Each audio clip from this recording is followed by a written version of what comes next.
15 jours après mon arrivée chez Juste à Temps, Emmanuel Macron annonce le confinement. Vous videz les camions, vous rangez les mecs, tout le monde rentre chez soi, c'est fini, on ferme les portes. Tous les ans, il y a des tensions fortes sur telle ou telle famille de produits. Les plastiques sont en train d'augmenter à toute vitesse, ça va avoir des conséquences sur les bouteilles d'eau en plastique. C'est sûr que ça va coûter plus cher. Comment Juste à Temps m'aide à créer une bonne ambiance, une ambiance conviviale qui fait que mes collaborateurs sont contents au bureau. On parle d'un service de facilité qu'on va apporter à nos acheteurs et c'est ce qui fait la différence avec les concurrents. On a des exigences sur la façon dont on livre chez le client. Monter à l'étage, descendre dans les sous-sols, ranger dans les placards. On est malin, on écoute les clients, on est réactif. Tout le monde chez Juste à Temps doit se plier à la demande du client.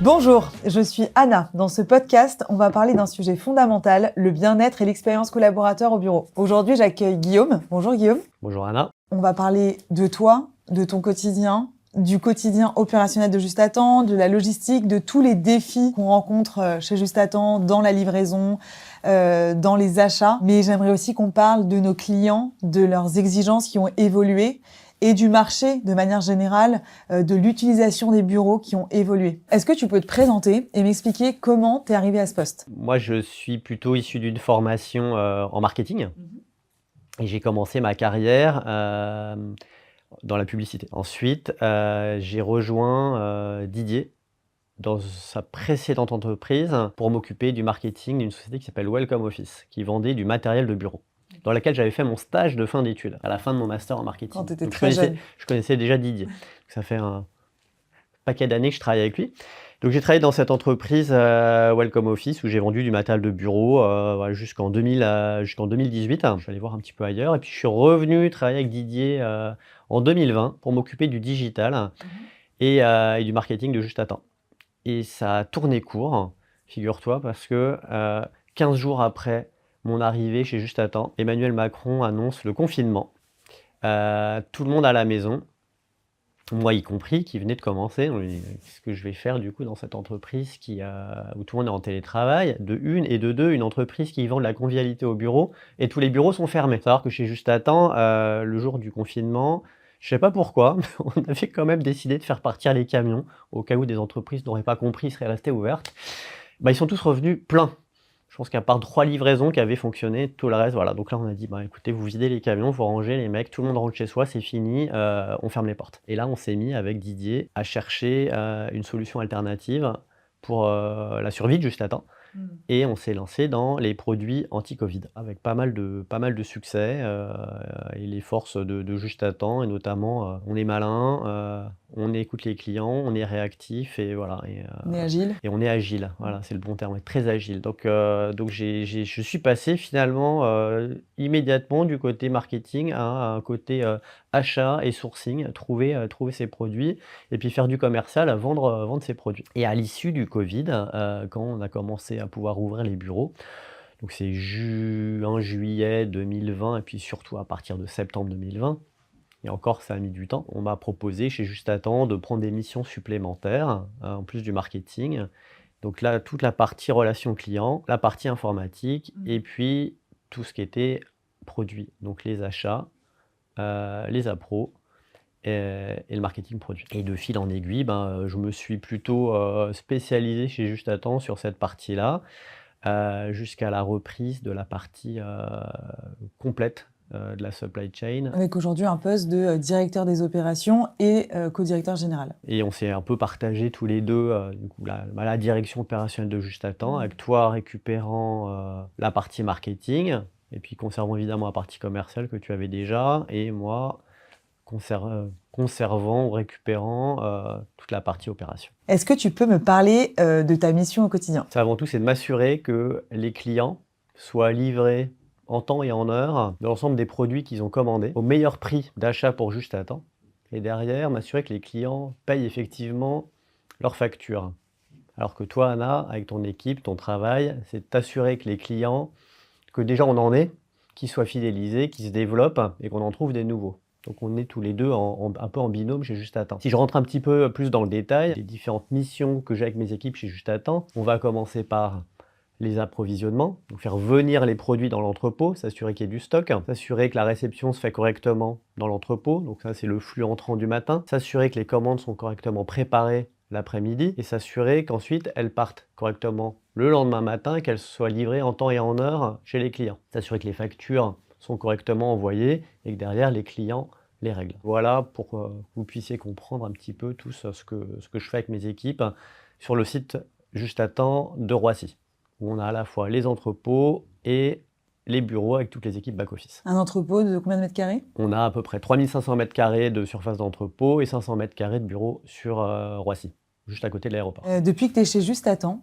est-ce que tu as vu une évolution dans les demandes des clients? Le degré d'exigence des clients en matière de qualité de livraison et d'impératif livraison a augmenté. Ça se traduit par des demandes de rendez-vous assez précises. On ne peut plus livrer entre 7h et 17h. Les clients nous demandent entre 8h et 10h. D'autres veulent entre 10h et midi. D'autres surtout pas avant 10h30 parce que, mettons, leurs bureaux ne sont pas ouverts. Donc on doit s'adapter à ces contraintes de créneau horaire, de une. De deux, on doit s'adapter à des contraintes sur place. Des clients qui augmentent les niveaux de sécurité dans les bureaux. Donc on doit venir avec des chauffeurs qui doivent avoir leur carte d'identité. On doit prévenir en avance des plaques d'immatriculation qui seront utilisées, voire du modèle de véhicule. On a des exigences sur la façon dont on livre chez le client. Monter à l'étage, descendre dans les sous-sols, ranger dans les placards. Voilà, nos clients, pour beaucoup, ne veulent plus ranger les bureaux dans leurs espaces de stockage. C'est à Juste à Temps de le faire. Donc on a dû s'adapter, nous, avec nos équipes logistiques. On a également des délais de livraison très courts qui sont demandés de plus en plus régulièrement, et notamment des express. Donc ça, on s'est adapté, on a mis en place des livraisons express, c'est Juste à Temps, où nos clients ont jusqu'à midi pour être livrés l'après-midi, à peu près quelle que soit la quantité. Donc aujourd'hui, on est, je pense, un des seuls acteurs sur le marché à pouvoir livrer une palette de boissons, une palette de snacking le jour même. Parce que quand tu dis express, quand c'est pas express, c'est quoi les horaires à peu près? On est déjà sur des délais très courts, hein. On est sur des délais à Paris, en ce qu'on appelle nous en logistique en A pour B. On commande le lundi, on est livré le mardi. On le fait à Paris et on le fait également sur la Côte d'Azur. Okay. Ensuite, sur les clients situés en région, on est plutôt sur des délais entre 48 et 96 heures. Des exigences clients sur la qualité de service importantes. Comment t'expliques ça? Enfin, qu'est-ce qui a changé en fait? Déjà, il y a une concurrence forte du e-commerce qui nous challenge là-dessus. Des gens comme Amazon, comme Monoprix, qui sont capables de livrer extrêmement rapidement. Donc, on s'adapte également et pour être meilleur que ses concurrents. De deux, des clients, des acheteurs en entreprise qui ont peut-être plus de mal à anticiper qu'avant le Covid les effectifs qu'ils vont avoir dans les bureaux. Parce que le télétravail a beaucoup changé la donne avec, parfois les bureaux sont un peu vides, parfois ils sont hyper pleins parce que des réunions se sont créées, parce que finalement ce jour-là, il n'y avait pas de pont, il faisait pas beau, je sais pas, donc tout le monde est allé au bureau et ils ont vidé les stocks et catastrophe, le lendemain il faut remplir les machines, les placards ou les frigos. Et donc on a moins de certitude sur le business qu'on va avoir le lendemain, et je pense que c'est pareil pour nos acheteurs. Ils ont du mal à anticiper ce qui va être consommé dans leur bureau par les collaborateurs. Et donc cette exigence de flexibilité plus importante et de délai plus court. Et j'oublie également un point important qui nous est de plus en plus demandé, c'est les capacités pour faire de la mise en place dans les bureaux. Disposer les fruits comme il faut dans des saladiers. On va nous demander de mettre directement dans des frigos les canettes de boissons, voire même de faire la rotation des canettes pour que les DLC les plus courtes soient devant, les plus longues soient derrière dans les frigos, etc. Et je pense que c'est une forte opportunité pour Juste à Temps. Ça nous permet de continuer à nous démarquer de notre concurrence en apportant un service hyper qualitatif qui nous permet d'aller chez les clients sans parler uniquement d'un produit et d'un prix, mais on parle d'un service et de facilité qu'on va apporter à nos acheteurs. Et c'est ce qui fait la différence avec les concurrents. Et du coup, c'était quoi avant Juste à Temps? C'est quoi Juste à Temps maintenant? Alors Juste à Temps, c'est une entreprise qui est finalement pas si récente que ça. On existe depuis 1990. Une société qui s'est créée au départ sur le constat que les entreprises n'avaient pas accès à une offre de livraison de boissons dans les bureaux. Et au début, c'était vraiment très boisson et ça se voyait quasiment un peu comme un supermarché plus. Voilà, ça a commencé avec ce qu'on appelait la VPC, la vente par correspondance, avec des catalogues. C'est devenu ensuite un site e-commerce. Et ce qui s'est passé en 2012, quand Juste à temps a été racheté par Didier Réry, qui est l'actuel président de Juste à temps, c'est qu'on a introduit l'idée de convivialité. On n'est pas un simple vendeur de boissons ou de Madeleine, bonne maman. Nous, on aide nos clients à réfléchir à comment on met en place de la convivialité dans les bureaux via des espaces de pause, des espaces de réunion, des accueils sympas qui donnent envie d'être au bureau, qui rendent les collaborateurs, les clients, les visiteurs un peu plus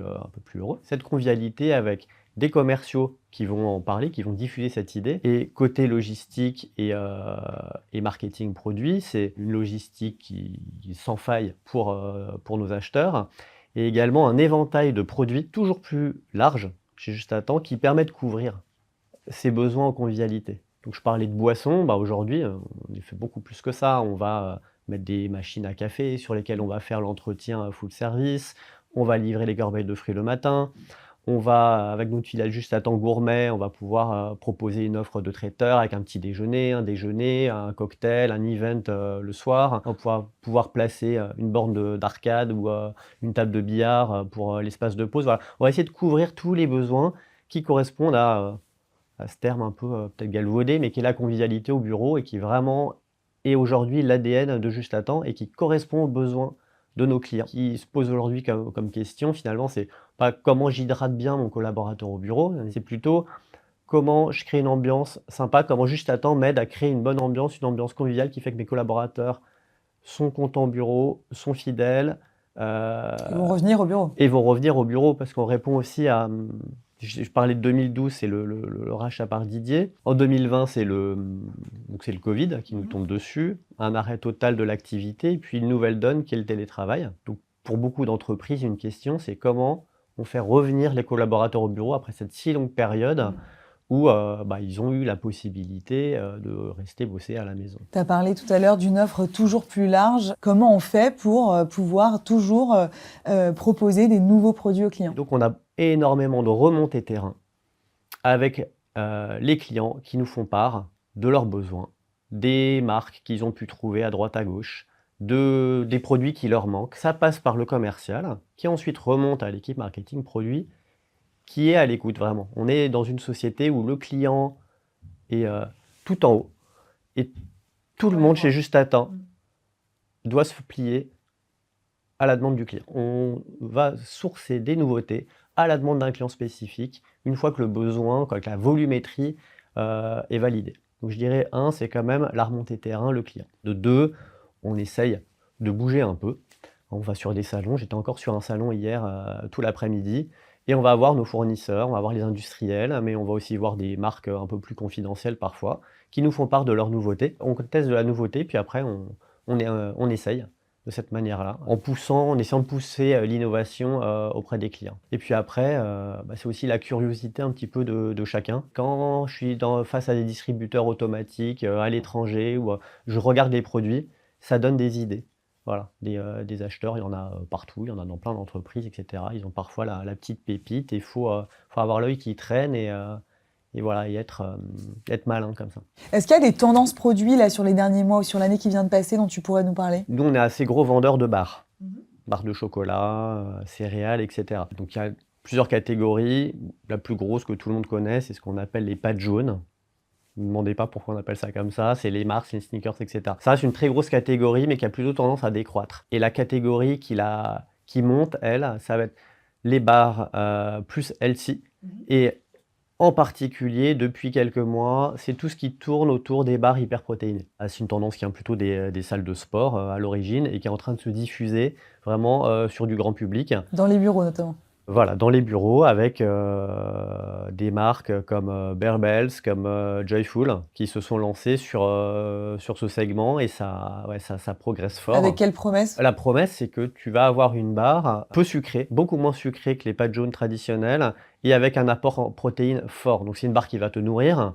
Là où la confiserie traditionnelle, c'est très plaisir, mais ça ne te nourrit pas. Il n'y a aucun apport nutritionnel. C'est vrai que c'est intéressant de voir ce lien entre bien-être et performance qu'on retrouve dans ce que tu viens de dire. Il y a un autre exemple, il me semble, avec les eaux fonctionnelles. On a référencé l'année dernière les eaux de chez Vitamine Well. C'est des eaux fonctionnelles, donc qui sont des eaux aromatisées, mais qui sont enrichies avec des antioxydants, des vitamines, etc.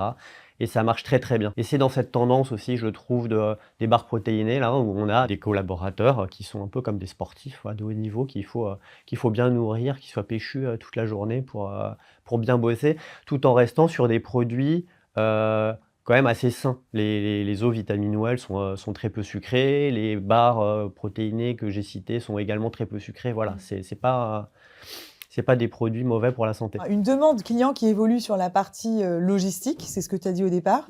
Une demande client qui évolue aussi sur la partie offre. Il y a une chose dont on n'a pas parlé et qui fait, selon moi, partie de nos grosses discussions sur les 2 dernières années, c'est la RSE. Quel impact ça a eu pour toi au niveau des achats, par exemple? Déjà, il y a des formats qui vont être plus ou moins plébiscités en fonction des demandes des départements RSE de nos clients. Ça s'est particulièrement ressenti sur le plastique. Le plastique a très mauvaise presse depuis plusieurs années. Nous, on l'a vu immédiatement dans les volumes de vente de bouteilles d'eau en plastique. On n'a pas arrêté de vendre de l'eau, loin de là, mais on est parti sur des nouveaux formats, sur du verre consigné, qui progresse très fortement chez Juste à Temps, sur des emballages de type Tetra, également, qui ont du succès. Et puis, on a la canette en aluminium, qui a plutôt bonne presse, parce que l'aluminium est recyclable à l'infini. Et donc, on voit arriver plus de produits sur de la canette en aluminium, et notamment de l'eau, et des nouveautés qui arriveront bientôt chez Juste à Temps sur de l'eau en aluminium. Mais je vous en dis pas plus, c'est une surprise. Mais du coup, est-ce que donc tout ce sujet-là s'est condensé vraiment sur la partie boisson ou est-ce que ça s'est Non. étendu sur le reste? Non, tu as raison, c'est plus large. On voit sur le côté healthy du snacking, c'est l'essor formidable des corbeilles de fruits, qui sont vraiment plébiscitées par nos clients. Donc nous, on a tout un tas de clients qui reçoivent au moins une fois par semaine une corbeille avec des pommes, des poires, des bananes, et on est sur du snack vraiment hyper sain. On a Et bio l'essor et des... local, hein, si je peux me permettre. Il y a une partie de ces corbeilles de fruits qui sont Voilà, locales. sur notre offre fruits, on est soit en bio, soit en local. On a essayé de proposer sur les fruits qu'on peut avoir en local, des poires, des pommes, de les faire venir de France et même d'Île-de-France quand on peut. Et puis, on ferme pas non plus la porte aux fruits exotiques, mais quand on est sur la banane, par exemple, on essaye de faire venir de la banane des Antilles françaises et ou bien sur de la banane bio. Voilà. Ok. Donc, on essaye de réunir le meilleur des deux mondes. On a également un succès intéressant sur toute la gamme fruits secs qu'on fait en vrac. Donc là, c'est super parce qu'on limite les emballages. On est sur des sachets en craft biocompostables et sur du fruit sec qui est où on a choisi nous des fruits secs en général qui sont crus, par exemple sur la cajou, ou qui sont sans rajout de sel sur des pistaches, voilà. Et donc là, on est sur un snack aussi qui est hyper bon et ça fonctionne bien. On a la même chose sur du snack plus industriel, mais où les clients vont nous demander les barres de céréales dont je parlais tout à l'heure, qui sont hyper plébiscitées. Sur toute la gamme chocolat, on marche très bien avec un gros partenaire qui est 100% Fairtrade. Sur les cafés, on a un succès important sur les cafés soit bio, soit Fairtrade, voire même parfois les deux. Donc alors là, on touche le Graal, voilà. Et les clients nous le demandent systématiquement. Je veux pouvoir répondre à la demande de tous les clients. Donc, je continue évidemment à avoir un référencement, un approvisionnement important sur des produits plus traditionnels. Bien Donc, sûr. je continue à avoir des Mars, des Kinder Bueno, voilà, que beaucoup de clients adorent. Et moi, le premier, j'adore le Kinder Bueno. Mais c'est vrai qu'on n'est peut-être pas sur le produit le plus healthy, mais on est sur le produit hyper bon, du produit plaisir. Et on a complété tout notre référencement, voilà, avec des produits également plaisir, mais qui seront peut-être plus healthy, parce qu'avec moins de sucre, avec je sais pas, moins de chocolat, moins de graisse, voilà. Et je veux qu'on puisse offrir à nos clients un éventail très large de produits, et c'est aux clients après de faire sa sélection. Quand tu parles d'un éventail très large, on parle de combien de produits? Aujourd'hui, on propose un peu plus de 1150 produits à la vente, sachant qu'on est capable d'aller référencer des nouveautés à la demande, comme on en a parlé un peu précédemment, sur ce que toi tu appelles, je crois, un peu le service conciergerie, où voilà, un client nous dit moi je veux tel produit, pas de problème monsieur le client, on va vous le trouver. Quand on parle de produits RSE, en général, ils sont souvent plus chers que les autres produits. Comment tu fais du coup pour travailler avec les fournisseurs, pour arriver à avoir une offre qui soit quand même acceptable par le client? Tu prends une corbeille de fruits, je trouve que le prix au kilo par rapport à des bonbons, c'est pas si élevé que ça. Et finalement, se mettre en capacité pour une entreprise d'offrir une banane par jour à chaque collaborateur, c'est pas un énorme investissement. Je crois que la banane, ça doit être, autour de quelques euros au kilo et c'est un produit qui est hyper bon, qui est, hyper sain. Voilà, pareil pour une pomme, une poire. Donc non, c'est pas si c'est forcément, plus Des produits cher plus chers. de manger sain. Des fruits secs en vrac, c'est pas si cher que ça non plus. Après, c'est certain que sur, un jus de fruits bio, on va, généralement le payer plus cher qu'un jus de fruits, traditionnel. Voilà. Après au client de faire son choix et moi je peux pas, imposer ou je sais pas si c'est la bonne expression. Je peux pas dire à un fournisseur: «Tu dois me vendre le bio au même prix que le conventionnel». Je sais que par exemple sur le café, les approvisionnements au niveau mondial sur le café, bio sont beaucoup plus difficiles que sur du café, traditionnel. Donc c'est nécessairement le café bio, il coûtera significativement plus cher que du café non bio. Au client de faire son choix, de rapporter peut-être ça au coût à la tasse. Avec 1 kilo de café, on fait environ 120 tasses. Si je paye mon café 2 € de plus au kilo, est-ce que rapporté à la tasse, Bien la sûr. hausse est si importante que ça? Pas forcément. Donc est-ce que vous êtes prêts, messieurs les clients, à mettre un peu plus d'argent au kilo pour, favoriser la culture, de café bio ou, le café Fairtrade, qui promeut quand même le commerce équitable et la juste rémunération des producteurs?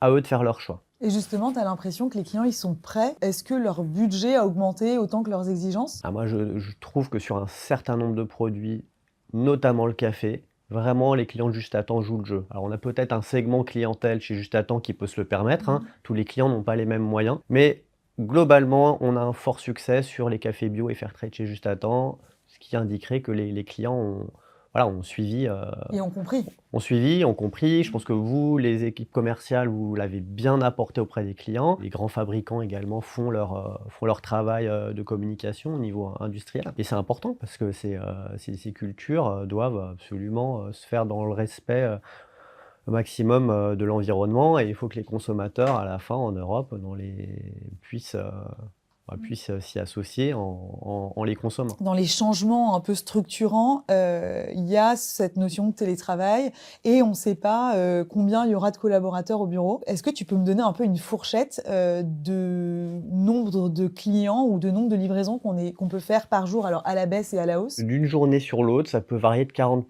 Donc il y a une journée où tu peux livrer 40% de plus que la veille. Ce qui est très compliqué pour, les équipes logistiques. Forcément, Justement. les équipes préparation, un jour, ils sont contents et ils terminent un peu plus tôt, et puis le lendemain, ils prennent une charge, de 40 supplémentaire. Donc pour eux, c'est dur et il faut qu'on ait nous des équipes suffisamment, flexibles avec des systèmes informatiques suffisamment performants pour pouvoir absorber ces charges, ce qu'on arrive aujourd'hui à faire et c'est pareil pour les équipes de transport. Donc les équipes de transport, on a des camions qui sont suffisamment, grands, en fait, pour accueillir cette surcharge de 40 et moi je construis les équipes, logistiques avec, mes responsables à Roissy pour absorber les pics. Mais c'est un défi au quotidien? C'est le sujet logistique, du quotidien? Où vous avez réussi à vous adapter à ce mode de livraison? Alors oui, on s'est adapté. Alors ça a, pas été facile tous les jours et c'est pas encore, non plus tous les jours facile. 99 des commandes qui doivent être livrées en A pour B sont livrées en A pour B. C'est extrêmement rare qu'on n'arrive pas à respecter, cet impératif de délai qu'on s'est, fixé. Quand je suis arrivée chez Juste à Temps, j'ai appris un terme que je connaissais pas, c'est cette livraison du dernier kilomètre. Est-ce que tu peux nous expliquer ce que c'est et quelle forme ça prend chez nous? Souvent, on parle de livraison du dernier kilomètre parce qu'en logistique, on a, des flux dans des grands véhicules qui vont jusqu'à des centres de dispatch qui sont proches des lieux de livraison et c'est proche des lieux de livraison que des véhicules plus petits viennent récupérer les commandes et font la livraison au client final. Chez Juste à Temps, on opère, en direct avec nos propres équipes cette livraison du dernier kilomètre. Donc on a ce dépôt qui est proche de Paris, qui est pratique pour nous. Tous nos fournisseurs nous livrent sur ce dépôt, donc j'ai les livraisons, de boissons, de fruits et cetera et après c'est nos équipes donc qui récupèrent à 6 heures les commandes. À partir de 5h30 même, on commence à quitter le dépôt et on va livrer à Paris et on fait cette livraison du dernier kilomètre. En logistique, c'est vraiment la livraison c'est là où ça pêche, parfois, chez les distributeurs. C'est, maîtriser, jusqu'au bout cette livraison chez le client. Bonjour, merci, au revoir, bien présenté, faire comme veut le client, faire comme on a décidé au niveau du marketing et du commercial, c'est parfois un peu difficile. On a peut-être pu l'expérimenter dans nos vies personnelles quand on se fait mal livrer, je sais pas, par un transporteur express quand on a commandé sur Internet. Ouais, nous, chez Juste à Temps, on pense que c'est une des étapes clés dans notre succès. Et c'est ça qui fait la différence. Tout à l'heure, tu parlais de géants type Amazon, Monoprix, etc. Ça fait la différence avec ces acteurs-là aujourd'hui? Certainement. Le fait de maîtriser complètement notre livraison nous permet de nous adapter aux desiderata de nos clients qui sont souvent des grandes entreprises. Et puis c'est pas qu'une question de taille de groupe ou taille de client, on est chez des consommateurs, des clients qui ont des sites de livraison compliqués. Tu parlais de sécurité notamment tout De à l'heure. sécurité, vous voyez, quand on livre un site, on peut pas arriver comme ça en disant: «Bonjour, c'est le livreur». Il faut avoir prévenu à l'avance, il faut avoir donné un horaire et il faut même avoir envoyé à l'avance la carte d'identité du chauffeur. De maîtriser ce dernier kilomètre chez Juste à Temps nous permet de répondre à ces besoins clients. C'est quoi les grands défis logistiques là, pour les prochaines années? On a commencé la livraison en Europe. Est-ce qu'on peut en parler un petit peu? Le désir de Juste à Temps, c'est de continuer à s'étendre, en France, mais surtout, en Europe. Nous, on a une clientèle assez spécifique qu'on va souvent retrouver dans les capitales, dans les grandes villes ou en tout cas dans les centres économiques où on retrouve les sièges sociaux des entreprises. Et on pense que finalement, on a plus de potentiel, de business en allant, à Barcelone, à Milan ou à Francfort, qu'en allant peut-être, à Brest, ou à Nantes, où il y a finalement moins de business que dans ces villes européennes. Villes urbaines qui ne sont pas toujours si loin finalement de chez Juste à Temps, et puis où de toute manière, existe des entrepôts comme celui de Juste à Temps, qui nous permettraient d'avoir cette fameuse livraison du dernier kilomètre, faite avec une grande qualité. Parce que ce qu'on veut, c'est déployer l'Europe En gardant sans la qualité voilà. de Paris. On veut pas aller mal livrer un client à Barcelone ou à Milan, ça serait pas du Juste à Temps et ça, moi, je veux pas le faire. Guillaume, est-ce que tu Anna. peux me raconter Oui. une petite anecdote de Juste à Temps? Une livraison un peu folle, un projet un peu fou. Ça arrive tous les jours chez Juste à Temps. Je pense que c'est important qu'on en parle. Les masques pendant le Covid, des livraisons de masques qui sont partis. On aime bien les gendarmes, voilà, des livraisons de masques qui sont partis encadrés par 4 motards de la gendarmerie, tellement en 2020, il y avait peur de se faire braquer les masques. Ça, c'était précieux à l'époque. Des livraisons en express. Bon, moi, j'en ai fait une il y a 15 jours sur la PHP au Kremlin-Bicêtre, voilà, pour aller livrer des échantillons de produits. Quand tu dis j'en ai fait, c'est tu es allé livrer? Ah oui, j'ai pris ma moto et je suis allé faire une livraison. Un de nos plus gros clients qui nous appelle à 17h un vendredi en nous disant: «C'est une catastrophe, ma machine de distribution automatique est vide. Demain, on a un week-end complet qui démarre avec des acheteurs Je m'en du souviens. monde entier. C'est impossible que ce soit vide à 17h. On est allé préparer la commande. Il y a un camion qui est venu, qui allait livrer dans le centre de Paris un vendredi soir». On en a tout le temps des histoires comme ça et je pense que cet engagement qu'on a chez Juste à Temps, les clients le savent. Il y a une question que j'aime beaucoup poser. Pour toi, c'est quoi les bureaux de demain? J'enfonce peut-être des portes ouvertes, mais le bureau super flexible. Super flexible en termes Super flexible. d'expérience. Non, alors je veux dire du flex office où D'accord. voilà, on est maintenant sur des espaces de travail où du fait du télétravail, les collaborateurs arrivent au bureau et puis en fait finalement ça soit un peu là où ils ont de la place. Moi je me mets à leur place, ils retrouvent pas forcément leur marque. Personnellement, moi j'aime bien avoir mon bureau. J'allais dire, c'est tout Chez ce qu'on Juste n'a à pas, Temps, quoi. j'ai mon espace, j'ai mon bureau, j'ai mes petites affaires, Des petites j'adore. photos. Et je vois beaucoup de bureaux, c'est plus comme ça. Une nécessité pour les office managers et les exploitants des espaces, des bureaux de quand même créer ces zones, ces espaces de convivialité où le collaborateur, il sait qu'il aura pas sa place habituelle. Un jour c'est là, un jour c'est là, et cetera. Mais il sait qu'il aura toujours son espace de pause sympa, sa machine à café, ses marqueurs, où il se sent bien. Je pense aussi que les grands bureaux, les grands espaces, les tours à la Défense, et cetera, on le voit quand on va à la Défense, ils créent des espaces, tu me le disais, hein, on a l'impression d'être parfois dans des hôtels, tellement on est dans des trucs qui sont jolis, avec une déco hyper recherchée, avec du service, avec des maîtres d'hôtel, avec des gens qui viennent vous demander si vous voulez un café ou un jus de fruits. Voilà, donc ces grands espaces qui permettent aux collaborateurs de sortir du bureau, d'aller faire une pause, mais d'être pendant cette pause hyper bien, être choyé par son entreprise. Et puis peut-être des bureaux également où il faudra que l'entreprise apporte de l'événementiel, apporte de l'inattendu. Des événements surprises. Voilà, et il y a quelqu'un qui vient avec son chariot pour faire des pop-corn ou des crêpes. Cet après-midi, on fait de l'animation avec un jeu concours, voilà. Et que le bureau soit un lieu de vie pour l'entreprise, où elle puisse rassembler ses forces vives et continuer à permettre à ses collaborateurs d'échanger. Si c'est juste pour rester derrière son écran, on n'est On peut pas le dans faire à la maison. on n'est pas dans la tendance, c'est pas le sens de l'histoire. Par contre, être au bureau, c'est pouvoir se voir, se réunir, discuter, échanger sur les bonnes idées, faire avancer ensemble les projets.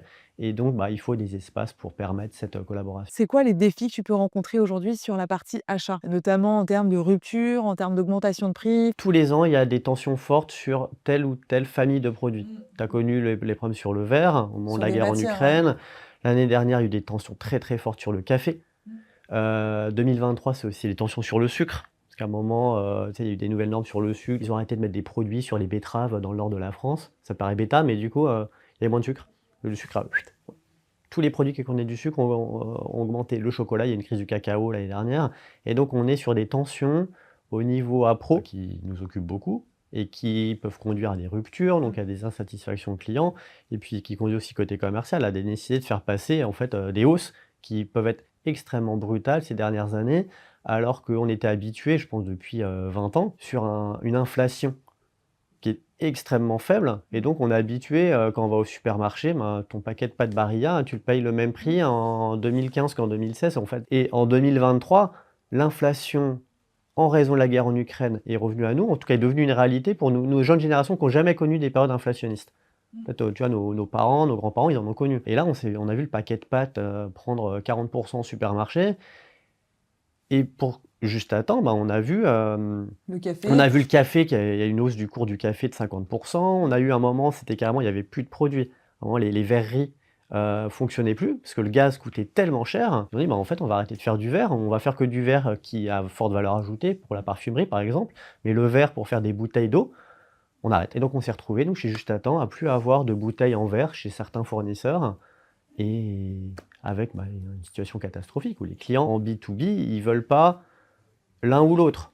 Ils veulent le produit qu'ils ont référencé. Exact. Et si tu n'es pas capable de leur servir, alors ils commencent par se fâcher, par penser que tu leur dis des âneries, par penser que les appros ont mal fait leur travail, puis ils essaient d'aller voir ailleurs, ils se rendent compte que finalement il n'y en a pas ailleurs, et Et donc ils là, on cherche une alternative, Mm. mais ces 4 phases ont induit un stress terrible sur les équipes produits, et puis sur les équipes commerciales.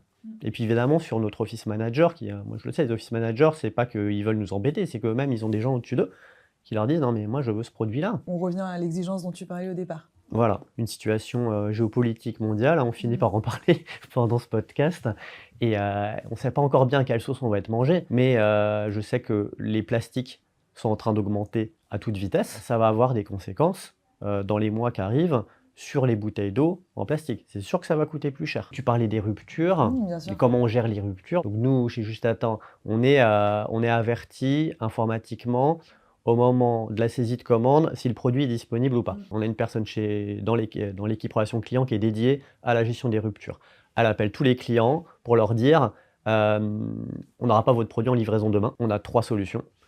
On substitue, on attend que le produit revienne en stock, ou bien on annule la ligne. En général, le client, soit il substitue, soit il attend patiemment que le produit arrive. En général, les ruptures chez nous, elles durent pas plus de 2-3 jours, sauf s'il y a des ruptures chez l'industriel. Et ça nous permet, d'une part, nous, de sauver le plus de business possible, et puis évidemment, de fluidifier la communication avec le client, qui ne découvre pas le lendemain matin en ouvrant ses cartons qu'il lui manque ses barres de céréales. Il a été prévenu en amont, et puis s'il n'y avait plus de barres de céréales bête goji, on lui a mis à la place, avec son accord, des barres amandes. Et puis il est très content, et finalement il servira quand même le produit à ses collaborateurs. Super. Très clair. Merci Guillaume. C'était Anna dans le podcast de Juste à Temps. On se retrouve bientôt pour un nouvel épisode.